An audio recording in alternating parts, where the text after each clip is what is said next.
8 अप्रैल 2017 नंथनकोंडू केरला। नंथनकोंडू के base compound में रह रहे कुछ लोगों को देर रात करीब 11:30 बजे अपने पास के घर से धुआं उठता नजर आया। ये घर बेस कंपाउंड में रहने वाले राजा थनकम और डॉक्टर जीन पद्मा का था। घर से इतना ज्यादा धुआं निकलता देख तुरंत पड़ोसियों ने फायर डिपार्टमेंट और पुलिस को इन्फॉर्म किया। बेस कंपाउंड केरला के चीफ मिनिस्टर के ऑफिशियल रेजिडेंस क्लिफ हाउस से केवल 650 मीटर दूरी पर था, जिसके चलते यह एक हाई सिक्योरिटी इलाका भी था। इसीलिए बिना समय गवाए पुलिस वाले और फायर डिपार्टमेंट वहां पर पहुंच गए और आग पर काबू पा लिया। लेकिन घर के अंदर जो खौफनाक मंजर उनका इंतजार कर रहा था, इसके लिए कोई भी रेडी नहीं था। जब फायर फाइटर घर के अंदर गए तो उन्हें वहां पर न केवल सिर्फ जला हुआ सामान मिला, बल्कि फर्स्ट फ्लोर के एक रूम के वॉशरूम में उन्हें 4 डेड बॉडी भी मिली, जो ऑलमोस्ट पूरी तरह जल चुकी थी। इतना ही नहीं, बल्कि उनमें से कुछ बॉडी को काटा भी गया था। जैसे ही पुलिस कुछ समझ पाती, उससे पहले ही ग्राउंड फ्लोर के एक रूम में तेज धमाके के साथ दोबारा आग लग जाती है और आग बुझाने के बाद पुलिस वाले जब उस रूम के अंदर जाते हैं, उसके अटैच बाथरूम में ब्लैंकेट से ढकी एक और लाश मिली, जिसमें अब कीड़े पड़ना स्टार्ट हो चुके थे। इस घर के मेंबर्स की डिटेल और हादसे की वजह जानने के लिए पुलिस वालों ने इन्वेस्टिगेशन करना शुरू कर दिया। जब पुलिस वालों ने पड़ोस के लोगों से पूछताछ करी तो उन्होंने बताया इस घर में 5 लोग ही रहा करते थे। डॉक्टर जीन पद्मा, जो एक रिटायर कार्डियोलॉजिस्ट थी, और उनके हस्बैंड राजा थनकम, जो एक रिटायर हिस्ट्री प्रोफेसर थे। उनका बड़ा बेटा केडल जेंसन राजा, जो एक गेम डेवलपर था, और उनकी बेटी कैरोलिन, जो चाइना से अभी अभी MBBS करके वापस इंडिया लौटी थी, और डॉक्टर पद्मा की नानी ललिता, जो हेल्थ इशू की वजह से उन्हीं के साथ रहा करती थी। परिवार में 5 लोग, उस घर का जलना और 5 डेड बॉडी मिलना, वो भी कटी हुई कंडीशन में। पहली नजर में हर किसी को यही लग रहा था कि किसी ने पूरे परिवार का कत्ल करके पूरे घर को आग लगा दी है। पुलिस वालों को भी इसी बात का अंदेशा था। लेकिन आगे की इन्वेस्टिगेशन में उनके सामने कुछ ऐसा आया जिसकी कल्पना किसी ने भी नहीं की थी, क्योंकि इस तरह का केस केरला पुलिस ने अपने जीवन में कभी देखा ही नहीं था। इस मामले में जो सबसे पहले और बड़ा खुलासा होने वाला था, वो उन डेड बॉडी से जुड़ा हुआ था, क्योंकि पुलिस वालों को जो 5 डेड बॉडी मिली थी, उनमें से एक डमी था। जी हाँ, कपड़े और मेटल से बना एक पुतला। एक डेड बॉडी अगर पुतला थी तो ये बात साफ थी, उस फैमिली में से एक मेंबर मिसिंग था, और वो शख्स कौन था? अब इसका पता पुलिस वालों को सबसे पहले लगाना था। पुलिस वालों को सभी बॉडी की टॉप्सी रिपोर्ट जब मिली तो इस सवाल का जवाब भी मिल गया, क्योंकि राजा थनकम का बड़ा बेटा केडल ही वो शख्स था जो उस घर में मौजूद नहीं था, क्योंकि बाकी सभी 4 बॉडी उसी की फैमिली की थी। पर पुलिस वालों के सामने अभी भी सबसे बड़ा सवाल उस डमी का था। मेटल की वो डमी हाई पॉसिबिलिटी थी पुलिस वालों को गुमराह करने के लिए उस डमी का यूज किया गया हो। इसलिए केडल को अब पुलिस शक की नजरों से भी देख रही थी, क्योंकि वो गायब भी था। पर बिना तहकीकात और सबूत के पुलिस वालों का इस केस में कुछ भी कह पाना बहुत मुश्किल था। क्या केडल था जिसने अपने पूरे परिवार को मारा, या फिर वो भी किसी गहरी साजिश का शिकार था? ऐसे बहुत सारे सवाल थे जिनका जवाब सिर्फ केडल से ही मिल सकता था, और जवाब भी मिला जिसे सुनने और समझने के लिए शायद कोई भी तैयार नहीं था। मेरा नाम है मनीष और आप देख रहे हैं case of Cadell Jeanson Raja, the Indian monster. 9 अप्रैल 2017 पूरे तिरुवनंतपुरम में सुबह तक पुलिस वालों ने केडल के मोस्ट वांटेड पोस्टर सभी जगह लगा दिए थे, और पुलिस वाले खुद भी उसकी खोज में लग चुकी थी। Railway station, bus stand, shops पर चप्पे चप्पे पर पुलिस वालों ने अपने इन्फॉर्मर एक्टिव कर दिए थे। 10 अप्रैल 2017 2 दिन बीत चुके थे, पर पुलिस वालों को केडल के बारे में कुछ भी पता नहीं चल पाया था, और उन्हें फिक्र थी कि उसने कहीं शहर न छोड़ दिया हो, क्योंकि वो कब से घर पर नहीं था, इस बारे में किसी को भी नहीं पता था। लेकिन तभी पुलिस वालों को थम्पू रेलवे स्टेशन के स्टाफ से ये इन्फॉर्मेशन मिली कि उन्होंने कैडल को चेन्नई से आती हुई ट्रेन से उतरते देखा है। रेलवे स्टाफ के अकॉर्डिंग उन्होंने कैडल को उसके लंबे बालों की वजह से पहचाना था, जिनसे वो अपने चेहरे को छुपाने की कोशिश कर रहा था। कैडल ने ब्लू टी शर्ट और जीन्स पहनी हुई थी और उसके अजीब हुलिये और पोस्टर की वजह से उसे पहचानने में रेलवे स्टाफ को ज्यादा दिक्कत नहीं हुई। ये इन्फॉर्मेशन मिलते ही पुलिस वालों ने देर न करते हुए थम्पू रेलवे स्टेशन जाकर कैडल को उठा लिया। अब यहाँ से इस केस में ट्विस्ट आना स्टार्ट होता है। जब पुलिस वाले कैडल को पकड़कर लेकर जा रहे थे, तब कैडल के चेहरे पर जरा सी भी शिकन नहीं थी, बल्कि रेलवे स्टेशन से पुलिस स्टेशन तक कैडल के फेस पर एक अजीब सी मुस्कुराहट बनी रही। यहाँ तक कि पुलिस वालों को देखकर उसने भागने की भी कोई कोशिश नहीं करी, बल्कि बहुत ही कैजुअली उनके साथ चल दिया, जैसे कि उसने कुछ किया ही ना हो। पुलिस वालों को कैडल का ये बिहेवियर बहुत ज्यादा स्ट्रेंज लग रहा था, पर इससे भी ज्यादा स्ट्रेंज कुछ और ही था, क्योंकि उन्होंने जब कैडल से उसकी फैमिली के बारे में पूछा, तब उसने उन्हें कुछ ऐसा बताया जिसे सुनकर वहां मौजूद हर किसी के पैरों तले जमीन खिसक गई। कैडल ने तुरंत ही कन्फेस कर लिया, उसी ने अपनी पूरी फैमिली को मारा और उसके बाद अपने ही घर में आग लगा दी। कन्फेस करने के बाद कैडल को कत्ल करने और एविडेंस मिटाने के जुर्म में अरेस्ट कर लिया गया। लेकिन पुलिस वालों के लिए अभी भी ये बात जानना बाकी था कि ऐसी क्या वजह थी कि कैडल अपनी ही फैमिली की जान का दुश्मन बन गया। ये केस अपने आप में ही काफी केसों से अलग है, क्योंकि इसमें भले ही कातिल 2 दिन में पकड़ा गया हो और उसने अपना जुल्म भी कबूल कर लिया हो, लेकिन इसके पीछे की वजह राज के ऐसी परतों को खोलती है जिन्हें हम नॉर्मल लाइफ में नहीं देखते हैं। 8 जुलाई 1988 नंथनकोंडू केरला। कैडल जेनसन राजा का जन्म एक हाईली एजुकेटेड और रिच फैमिली में हुआ था। कैडल की मां डॉक्टर जीन पद्मा एक रिटायर्ड कार्डियोलॉजिस्ट और पिता राजा थनकम एक रिटायर्ड हिस्ट्री प्रोफेसर थे। कैडल की छोटी बहन कैरोलिन भी अपनी MBBS की पढ़ाई कंप्लीट करने के बाद अपनी मां की तरह डॉक्टर बनने वाली थी। पड़ोसियों और रिश्तेदारों के अकॉर्डिंग पूरी फैमिली ही काफी शांत स्वभाव की थी। हालांकि वो ज्यादा किसी से बात नहीं किया करते थे, पर पूरी फैमिली नेचर वाइज काफी पोलाइट थी। पीछे उनके फादर राजा थनकम की हर कोई तारीफ करता था, यहाँ तक कि जिन ऑटो से वो ट्रेवल किया करते थे उसके ड्राइवर भी उनकी तारीफ करते थकते नहीं थे। उन ड्राइवर के अकॉर्डिंग इतने पैसे होने के बावजूद भी उनके अंदर बिल्कुल भी घमंड नहीं था। वो फेयर के भी कभी डबल और कभी ट्रिपल किराया दे दिया करते थे। इतनी ओवर अचीवर फैमिली होने की वजह से कैडल पर बचपन से ही कहीं ना कहीं पढ़ाई में अच्छा परफॉर्म करने का प्रेशर था। कैडल का लेकिन पढ़ाई में कभी मन लगा नहीं, जिसके चलते उसके कम मार्क्स और क्लास में जवाब न देने की वजह से कभी कभी टीचर्स उसकी पिटाई भी कर दिया करते थे। और घर पर उसके फादर उसे मारने और बहन से कंपेयर करने से भी पीछे नहीं हटते थे। यहाँ तक कि उसकी माँ ने भी कैडल पर ध्यान देना बंद कर दिया था। स्कूल में टीचर्स और घर पर पेरेंट्स के इसी व्यवहार के चलते कैडल ने सभी से बात करना भी बंद कर दिया था। उसके कोई भी दोस्त नहीं थे और वो ज्यादातर टाइम अपने रूम में अकेले बिताया करता था। कैडल को उसी की फैमिली ने दरकिनार कर दिया था। जहां पूरी फैमिली ग्राउंड फ्लोर पर अच्छे से रहा करती थी, वहीं कैडल फर्स्ट फ्लोर पर अपने रूम में सारा दिन कंप्यूटर के सामने बैठकर वीडियो गेम खेला करता था। कैडल अपनी फैमिली से इस कदर दूर हो चुका था, वो फर्स्ट फ्लोर पर किसी को भी आने नहीं देता था।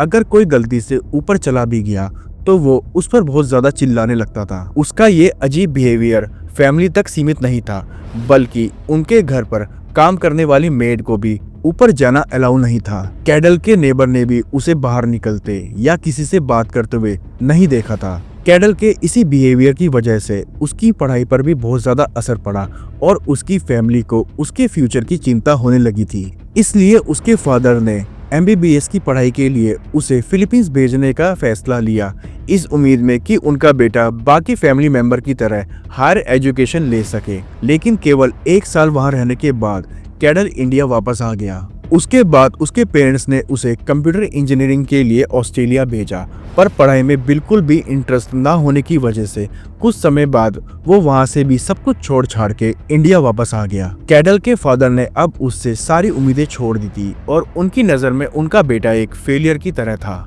लेकिन एक दिन कैडल ने अपने पेरेंट्स से कहा कि उसे एनिमेशन में इंटरेस्ट है और वो एक गेम डेवलपर बनना चाहता है।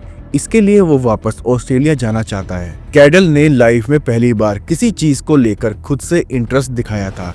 इस बात से उसके पेरेंट्स काफी ज्यादा खुश थे और उन्होंने ऑस्ट्रेलिया जाने के उसके इस फैसले को खुशी खुशी मान लिया था। कई साल ऑस्ट्रेलिया में रहने के बाद कैडल को वहां पर एक जॉब भी मिल गई। ये खुशखबरी उसने अपने पेरेंट्स को बताई और ये बात सुनकर उसके पेरेंट्स बहुत ज्यादा खुश हो गए। इतना ही नहीं, कैडल इस जॉब को रिमोटली अपने घर से भी कर सकता था, इसलिए वो हमेशा के लिए इंडिया वापस आ गया। कैडल के घर आने के कुछ महीने बाद उसकी छोटी बहन कैरोलिन भी चाइना से MBBS की पढ़ाई पूरी करने के बाद घर वापस लौट आई थी। घर में हर कोई बहुत ज्यादा खुश था क्योंकि उनकी छोटी फैमिली दोबारा से एक साथ थी। कैडल को अपनी लाइफ का पर्पस मिल चुका था और कैरोलिन भी बहुत ही जल्द डॉक्टर बनने वाली थी। पेरेंट्स के लिए इससे ज्यादा गर्व की बात और क्या हो सकती थी, पर अक्सर जैसा हमें नजर आता है असलियत उससे काफी अलग होती है और यही कैडल के केस में भी था, क्योंकि किसी भी रिश्ते की अहमियत ना रखते हुए अगले ही पल कैडल जो करने वाला था उसकी कल्पना शायद ही किसी ने की हो। 5 अप्रैल 2017 कैडल ने सुबह सुबह अपनी मां को बताया कि उसने एक गेम डेवलप किया है जिसे वो सबसे पहले उन्हें दिखाना चाहता है। ये बात सुनकर उसकी मां काफी एक्साइटेडली खुशी खुशी उसके साथ ऊपर रूम में चल दी। इतने साल से जो उनका बेटा बिना किसी से बात किए रहता था और जिसने अपने ही रूम में एक अपनी दुनिया बना ली थी, फाइनली खुद आगे बढ़कर उन्हें कुछ दिखाना चाहता था। लेकिन आप हवा का रुख तो पहचान सकते हैं, बट इंसान की फितरत का नहीं। कैडल ने अपनी माँ को कंप्यूटर के सामने चेयर पर बैठने को कहा। जैसे ही उसकी माँ चेयर पर बैठकर सारा ध्यान कंप्यूटर की तरफ लगाया, वैसे ही कैडल ने पीछे से उन पर कुल्हाड़ी से वार करना शुरू कर दिया। वार इतना ज्यादा अचानक था कि उसकी माँ को संभलने का मौका तक नहीं मिला। वो उन पर तब तक वार करता रहा जब तक सांसें नहीं रुक गई। चीखें बाहर न जाए इसके लिए कैडल ने पहले ही अपने रूम में लाउड म्यूजिक बजा रखा था। उसकी माँ ने उसे जन्म देते हुए कभी भी ये नहीं सोचा होगा कि उनका बेटा ही उनकी मौत का कारण बनेगा। माँ की सांसें रुक जाने के बाद उसने बॉडी को खींचकर उसी रूम के अटैच बाथरूम में डाल दिया और उसके बाद खून साफ कर जल्दी जल्दी नीचे चला गया। नीचे जाकर उसने अपने पिता और बहन के साथ बैठकर ऐसे नाश्ता किया जैसे कि कुछ हुआ ही ना हो।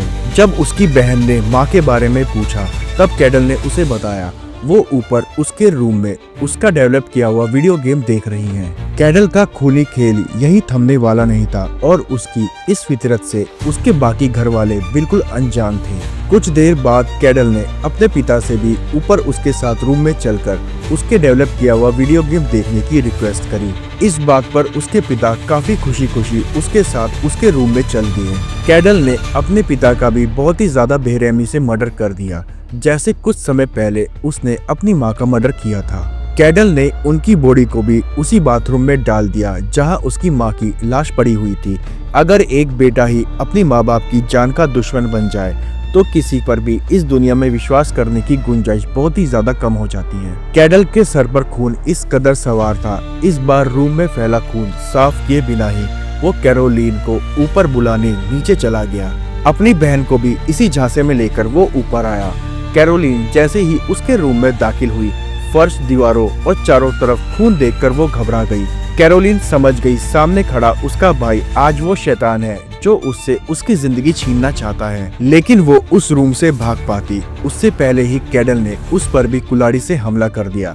पर किस्मत से कैडल के पहले वार से कैरोलिन को ज्यादा चोट नहीं लगी। वो जान बचाने की कोशिश कर ही रही थी कि तभी कैडल ने उसके पास रखे एक बड़े धारदार हथियार से उसका गला काट दिया। घर बहुत बड़े एरिया में बना हुआ था और ऊपर से रूम में बज रहा लाउड म्यूजिक, इसके चलते आस पड़ोस के लोगों को इसकी भनक तक नहीं लगी। घर के ग्राउंड फ्लोर पर सिर्फ नानी बची हुई थी जो हेल्थ इशू की वजह से ठीक से ना देख पाती थी ना सुन पाती थी। कैडल की हैवानियत यहाँ रुकने वाली नहीं थी। पूरे परिवार का कत्ल करने के बाद कैडल ने पास के रेस्टोरेंट से खाना ऑर्डर किया। दिमाग से इतना शातिर, उसने वहाँ से 5 प्लेट खाना ऑर्डर किया था ताकि उस पर किसी को शक ना हो। नानी के साथ डिनर करने के बाद कैडल अपने रूम में सोने चला गया। वही रूम जहाँ पर उसने इन कत्ल को अंजाम दिया था, वही रूम जिसके अटैच बाथरूम में अभी भी उसके परिवार वालों की बॉडी पड़ी हुई थी। अगले दिन मेड और कुक जब घर पर आए, परिवार के किसी भी सदस्य को ना पाकर उन्होंने कैडल से उनके बारे में पूछा, जिसके जवाब में कैडल ने उन्हें बताया उसके पेरेंट्स और उसकी बहन कन्याकुमारी में किसी रिश्तेदार के पास गए हैं और कुछ दिन में नानी भी उनके पास जाने वाली है। मेड और कुक के पास कैडल की बातों पर विश्वास न करने का कोई भी कारण नहीं था, इसलिए हमेशा की तरह वो अपना काम करके वहां से चले गए। मेड जब अगले दिन घर पर लौटी तो वहां पर कैडल की नानी भी नहीं थी। कैडल ने अपनी नानी का भी मर्डर कर दिया था, जैसे उसने अपनी बाकी फैमिली का किया था। नानी के मर्डर का प्लान वो पहले ही बना चुका था, इसलिए एक दिन पहले उसने नानी की भी कन्याकुमारी जाने की बात छेड़ी थी। जैसा कि मैंने आपको बताया, कैडल की नानी ना तो देख सकती थी, ना अच्छे से चल फिर सकती थी, इसलिए उसने उन्हीं के रूम में उनको मारा और उसके बाद उस रूम के अटैच बाथरूम में उनकी लाश कंबल में लपेट कर रख दी। सोच के भी रोंगटे खड़े हो जाते हैं कि कैडल अपने पूरे परिवार का कत्ल करने के बाद 3 दिन तक उसी घर में रहा। इस दौरान उसके घर में मेड और कुक आते जाते रहे, पर उन्हें फर्स्ट फ्लोर पर जाना अलाउ नहीं था और कैडल ने नानी के रूम को भी बाहर से लॉक कर दिया था, इसलिए उन्हें उस रात के बारे में थोड़ी सी भी भनक नहीं लगी। इन 3 दिन में कैडल ने बॉडी को काटा भी, पर गर्मी इतनी ज्यादा होने की वजह से वो डिकम्पोज होने लगी और उनमें से बदबू आनी भी स्टार्ट हो चुकी थी। बहुत जल्द ये बदबू पूरे घर में और आस पड़ोस में भी जा सकती थी, पर इस बात के लिए भी कैडल पूरी तरह से तैयार था, क्योंकि वो पहले ही 31 मार्च से पास के पेट्रोल पंप से पेट्रोल खरीदकर चोरी छुपे घर में इकट्ठा कर रहा था। 8 अप्रैल 2017 रात करीब 11 बजे कैडल ने अपने बाथरूम में पड़ी अपने पिता, अपनी माँ और अपनी बहन की लाश को पेट्रोल डालकर जलाना शुरू कर दिया और कुछ देर बाद वो आग इस कदर बेकाबू हो गई, वो पूरे घर में फैल गई। पूरे घर में आग फैलता देख कैडल बहुत ज्यादा घबरा गया। उसे समझ नहीं आ रहा था वो क्या करे, इसलिए रात के अंधेरे में उसे वहां से भाग जाना ही बेहतर लगा और वो वहां से भाग गया। पुलिस वालों को अब ये तो पता था कि किस तरह कैडल ने अपने परिवार वालों का कत्ल किया है, लेकिन उनके लिए अभी भी ये समझ पाना काफी मुश्किल था कि ऐसी क्या वजह थी कि कैडल ने ये कदम उठाया। लेकिन आगे जो कैडल बताने वाला था, उस बात को सुनना और उस बात पर विश्वास करना पुलिस वालों के लिए काफी मुश्किल होने वाला था। कैडल बचपन से ही किसी से बात नहीं किया करता था, इसी वजह से उसका ज्यादातर टाइम अपने रूम में बीता करता था। या तो वो पूरा टाइम कंप्यूटर के सामने बैठकर वीडियो गेम खेला करता था या फिर इंटरनेट सर्फिंग किया करता था। कैडल जो गेम खेलता वो भी काफी वायलेंट होते। अकेलापन और नेगेटिविटी के बीच में 14 साल का बच्चा, ऐसे में इंटरनेट का बहुत ज्यादा यूज एक बच्चे के लिए 2 धारी तलवार होता है, जिसमें बेजर पॉसिबिलिटी होती है वो बच्चा भटक कर इंटरनेट की एक ऐसी अंधेरी दुनिया में पहुंच जाए जहां उसे नहीं होना चाहिए। और ऐसा ही कैडल के साथ हुआ जब वो 14 साल का था। वो भी एक दिन इंटरनेट सर्व करते हुए इंटरनेट की एक ऐसी दुनिया में पहुंच गया जहां उसकी एज और उसकी समझ के लिए वो जगह सही नहीं थी। कैडल को कई स्ट्रेंज और नए टॉपिक के बारे में पता चला, पर एक टॉपिक था जिसने उसका ध्यान सबसे ज्यादा अपनी ओर खींचा, वो था एस्ट्रल प्रोजेक्शन। कहा जाता है एस्ट्रल प्रोजेक्शन एक तरह की प्रैक्टिस है जिसे परफॉर्म करके किसी शरीर से आत्मा को निकलते हुए देखा जा सकता है और खुद भी आउट ऑफ बॉडी एक्सपीरियंस महसूस किया जा सकता है। एस्ट्रल प्रोजेक्शन को काफी समय से ब्लैक मैजिक और शैतानिक रिचुअल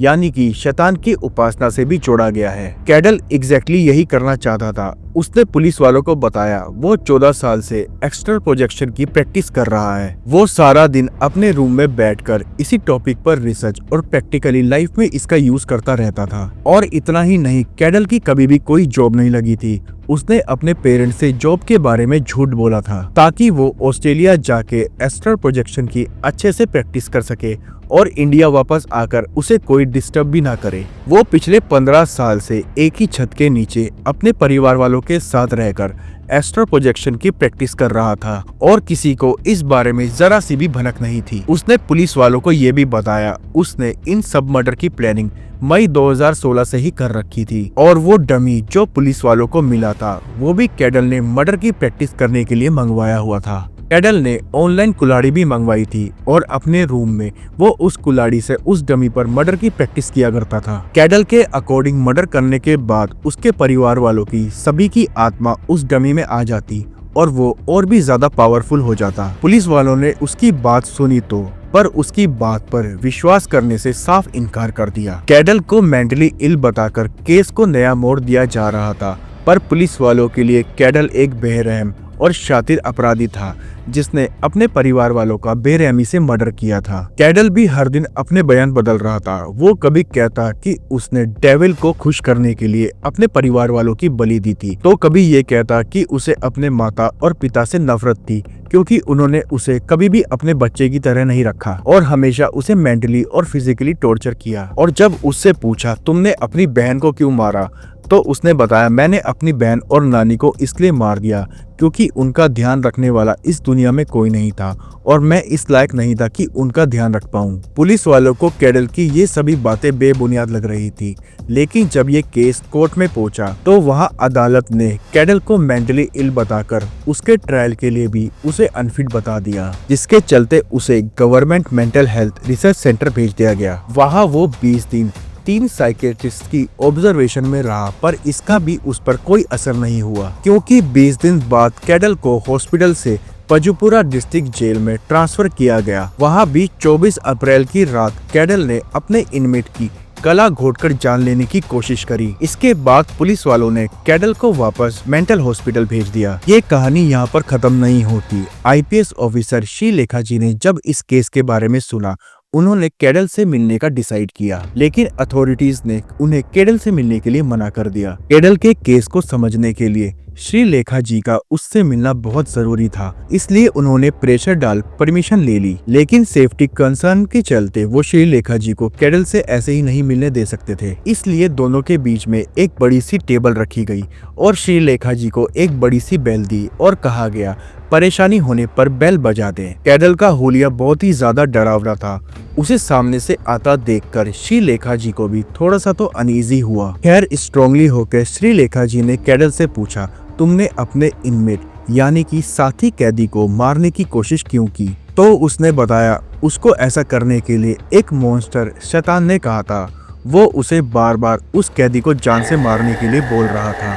श्रीलेखा जी ने कैडल से और भी सवाल पूछने चाहे, लेकिन कुछ देर बाद कैडल के एक्सप्रेशन और आवाज बदलने लगी। उसने बदली हुई आवाज में श्रीलेखा जी से कहा कि आपके पीछे कोई खड़ा हुआ है जो इस वक्त उन्हें मारने के लिए कह रहा है। ये सुनते ही श्रीलेखा जी इतना ज्यादा घबरा गई कि उन्होंने वहां पर रखी वो बेल बजा दी। तुरंत बाहर खड़े हुए पुलिस ऑफिसर अंदर आ गए और कैडल को वहां से ले गए। श्रीलेखा जी को भी समझ में आ गया था कि ये मेंटली स्टेबल नहीं है। उन्होंने भी पुलिस वालों को इसका मेंटली ट्रीटमेंट कंटिन्यू करने के लिए कहा। ये आखिरी इंसिडेंट नहीं था जब कैडल ने ऐसा किया हो। वो कई बार अपने साथी कैदियों को मारने की कोशिश कर चुका था और मारपीट किया करता था, इसलिए कैडल को अब बाकी कैदियों से दूर एक सॉलिड कन्फाइनमेंट में रखा गया है। वो एक बार दम घुटने के चलते अपने सेल में बेहोशी की हालत में भी मिला, जिस वजह से उसे आईसीयू में एडमिट करवाया गया, जहां कुछ दिन वेंटिलेटर पर रहने के बाद उसे बचा लिया गया। कैडल की मेंटल हेल्थ की वजह से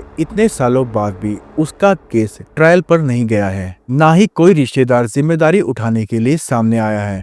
वो बस जेल में अपने दिन गिन रहा है। डॉक्टरों के अकॉर्डिंग कैडल बचपन से ही मानसिक बीमार था और उसके व्यवहार की वजह से उसके माता पिता ने भी उस पर कभी भी ध्यान नहीं दिया। इतने पढ़े लिखे माँ बाप होने के बाद भी कैडल को मेंटली कोई भी हेल्प नहीं मिल पाई। और एक सवाल सामने आता है, कैडल एस्ट्रल प्रोजेक्शन की प्रैक्टिस कर रहा था, तो उसने ये प्रैक्टिस अपने ऊपर क्यों नहीं करी, अपने परिवार वालों के ऊपर क्यों करी? और सबसे पहले अपनी माँ को मारने के बाद जब वो फेल हुआ तो वो वहीं पर रुका क्यों नहीं?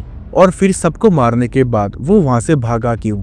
आपको क्या लगता है, ये मर्डर एक ब्लैक मैजिक की वजह से हुए थे या फिर बचपन से दब रही उसके अंदर की नफरत जो उसके माँ बाप के प्रति थी उसकी वजह से? आप कमेंट बॉक्स में जरूर बताइएगा।